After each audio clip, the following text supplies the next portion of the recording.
Hi friends, easy ക്വാണ്ടിലേക്ക് സ്വാഗതം. ചോദ്യം നോക്കാം.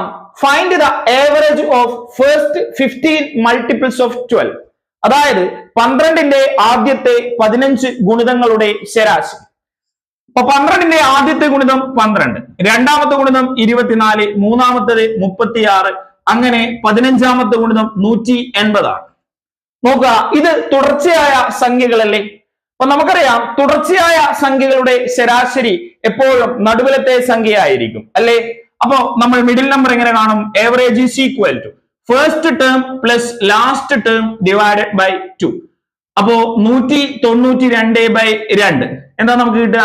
96. ഓക്കെ, ഇനി ഇതിന് കുറച്ചുകൂടെ ഒരു എളുപ്പ വഴി പറഞ്ഞുതരാം. 15 ഗുണിതങ്ങളുടെ ശരാശരിയാണ് അല്ലെ. 12ന്റെ 15 ഗുണിതങ്ങളുടെ ശരാശരി, 12ന്റെ ആദ്യത്തെ 15 ഗുണിതങ്ങളുടെ ശരാശരി. ഇവിടെ നോക്കുക, 15 ഗുണിതങ്ങളുണ്ട്. അപ്പൊ 15 ഗുണിതങ്ങൾ ഉണ്ടെങ്കിൽ അതിൽ ശരാശരി നടുവിലത്തെ സംഖ്യ ആയിരിക്കൂലേ. അപ്പൊ 15 ഗുണിതങ്ങൾ ഉണ്ടെങ്കിൽ അതിലുള്ള നടുവിലത്തെ സംഖ്യ എങ്ങനെ നമ്മൾ കാണാ?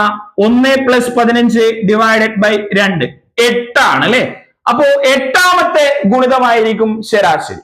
നമ്മൾ എന്ത് ചെയ്താൽ മതി? 12ന്റെ 8ാമത്തെ ഗുണിതം 12 × 8 എത്രയാണോ? 96. ക്ലിയർ അല്ലേ? കൂടുതൽ ടിപ്സ്